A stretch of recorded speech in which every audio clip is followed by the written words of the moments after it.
All right, let's go over how to extract uh, your existing drainage into a 3D model.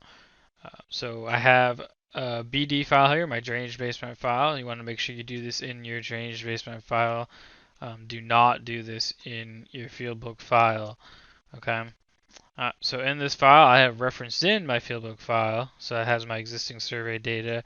And that's where you're going to see stuff like this right here, existing drainage. So you can see some catch basins, some manholes, some pipes.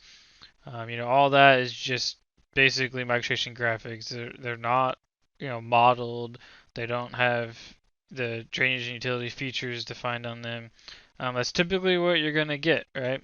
But to move forward with plan creation um, and the rest of your plan set, you're gonna want to model these to make it easier to show this kind of stuff, which I have videos later on that show how to show this stuff on like plan and profile sheets. But this video is going to focus on extracting.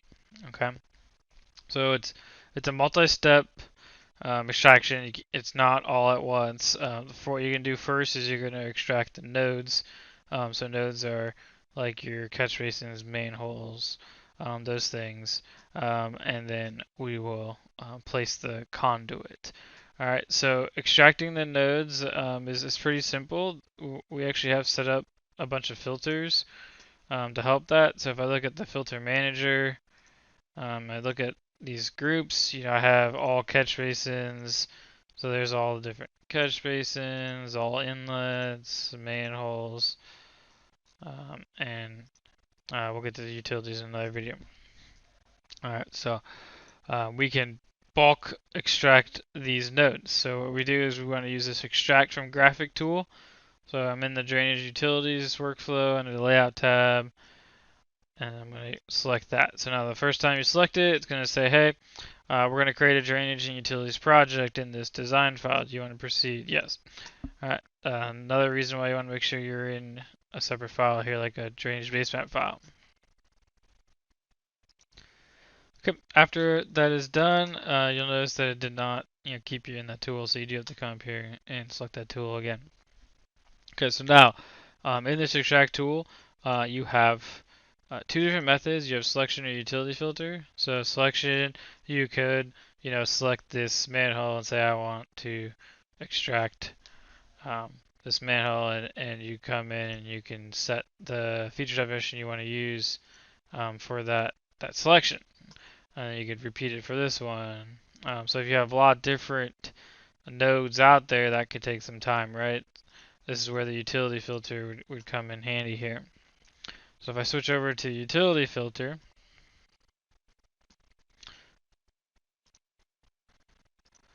and so there is, all catch basins. So I can do that first. Um, and you'll notice that the feature definition is grayed out. That's because the filter has defined what feature definition should be used.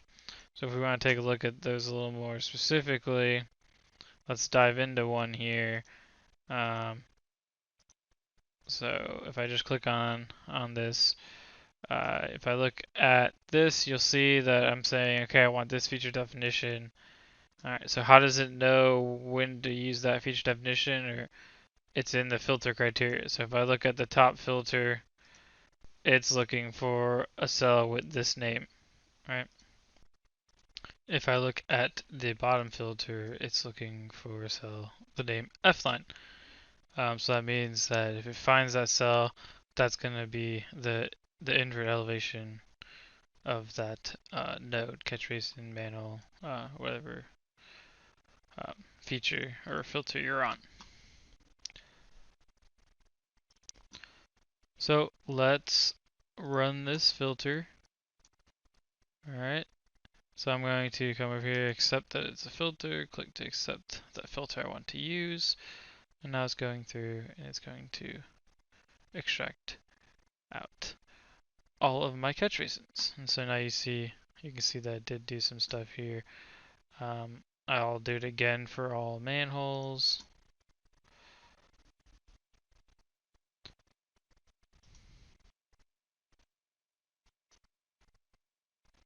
There you see it pulled out those manholes.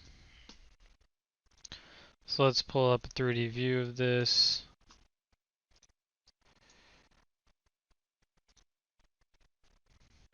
So with the 3D model up, I want to point out a bug that appears to be introduced with ORD 2020 Release 3.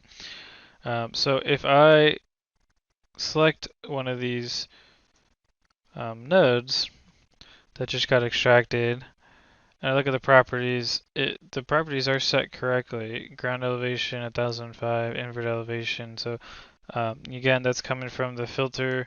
So the location of that surveyed point, that cell, is where it got the ground elevation, and then the invert elevation is if there's a flow line cell that is there. If not, it'll just take a default depth. So you can also very easily change rotation around, change those inverts or elevation settings, things like that.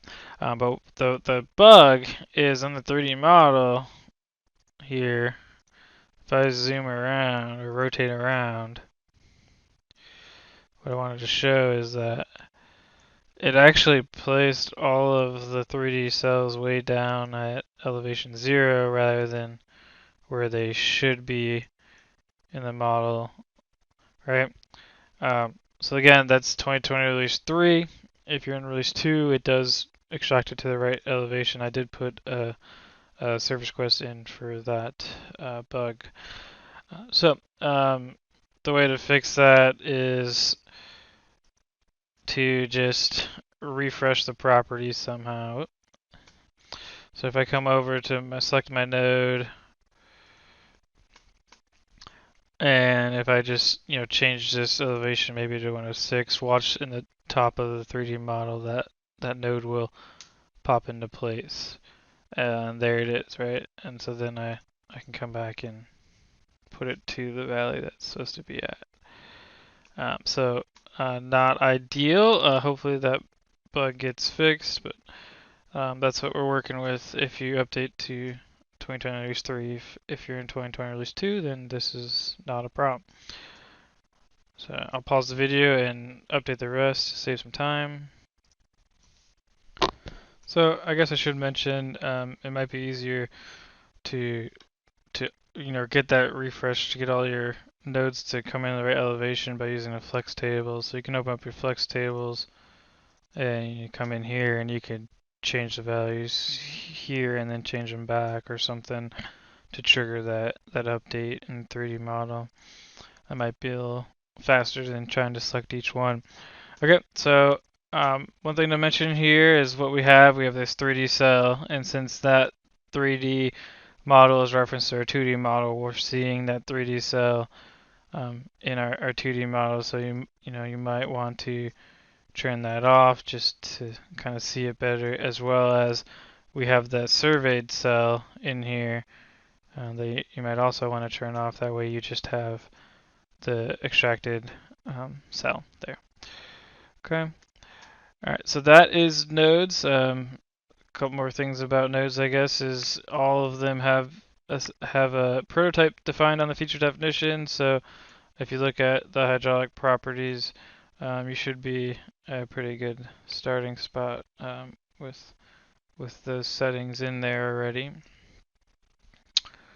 All right, so now let's move on to conduit. So conduit we cannot extract with the filters, mainly because the symbology is just not different between the pipes. So like there's no way to say that this is a concrete pipe versus this is CMP, since the symbology is the same. So it's extracting from graphics, and there's not really much difference in that graphic to represent all the different pipe sizes and all the different pipe types. So we're just going to place it rather than try to extract it at this point. So in here we are going to just use this place conduit, and you want to just set the feature definition to the correct one. So make sure you're in stormwater existing for if you're going to be placing existing pipe. And you should see there are plenty of options there: concrete pipe circular, corrugated metal pipe circular, there's elliptical. and whatnot. So I'm going to choose that one. After you choose that, you can select the pipe size. So I mentioned in the previous video about the update to the dgenlib, changing all the conduit sizes to basically use the conduit or the hydraulic properties. So here you see the type is coming from a catalog or a conduit catalog there. That's kind of a good indication that you got the new dgenlib. So I will choose its size. And now to place a conduit, it has to have a node at each end. You cannot just end a conduit, freestanding. It's got to connect to a node. So each of these nodes are set up to have connection regions. So the connection region is defining the area that the pipe can connect to on that node. So for these square ones, I just put a connection region at the center of each side. So you see as I get close to there, it'll kind of lock in or snap in there. So I'm going to click to accept that start, and I'm going to come down to the bottom and connect to my other node here. Now I want to call out that the direction is very important for annotation.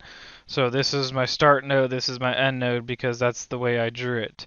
When we get to annotation, you're going to need to know which is the start and which is the end to know to pull the correct elevation of that pipe. So if I look at that pipe, make sure you get the actual pipe. There's a start invert and a stop invert. That is dependent on how you drew it. So that does not necessarily represent the direction of flow. Okay, the flow could still go the other way from the way you drew it. Okay, just make that clear to everyone. You see it drew it in 3D over here. I can easily come in here and start changing values around, and it will redraw or fix that 3D pipe. So it's very easy to make changes. So now, just like with the nodes, you might want to turn off some levels. So storm sewer there, turn off that one from the survey. Now that I drew that in, as well as the 3D one. Oh, I already had it turned off. There's the one from the 3D. Okay. So I'm not going to draw in all the pipes here, but I do want to note if you are outletting a pipe, like a pipe inlet outlet kind of situation, you might have surveyed point in here, a PIO point. If you do, you can use that to place a node because, again, if I want to place this conduit, I need a node at each end. So I did put in a filter, or I guess I shouldn't say I did, Eric did. There's a PIO filter, so you could use that to pull out and extract all of your PIO's nodes, or you could just place a node on top of it right there. It's the same thing. So if I go to place a node, I do want to call out some feature definitions. So we have a generic node feature. It's just going to place like a box on an actual new level. It's generic node level. There's also under head walls a generic head wall. This one will just place a triangle in 2D and nothing in 3D, and you can just turn that level off. It's really just a placeholder because we need something to place this pipe. Alright, so I am going to place this. It says locate reference element for node elevation. You could just use your terrain if you know that's the elevation, or you could just reset and type in the elevation. You could select that node to get the elevation. I'll just key in something just for demo purposes. Alright, and now I'm going to click to accept that location. The rotation I really don't care about. Again, it's just a kind of a dummy graphic. So you see there's the graphics there, and you're most likely just turn them off. All right, you don't really need it. Okay, so now I have that node, I can place my conduit. Choose my feature definition, choose my size, and then I can place my pipe. So there it is in 3D. So that is the general workflow for extracting. You're going to extract nodes and then place pipes. So same thing would go for culverts. I have feature definitions in here for different box culverts. You just need a node on each end, so you can use one of those generic nodes just to get something placed in there.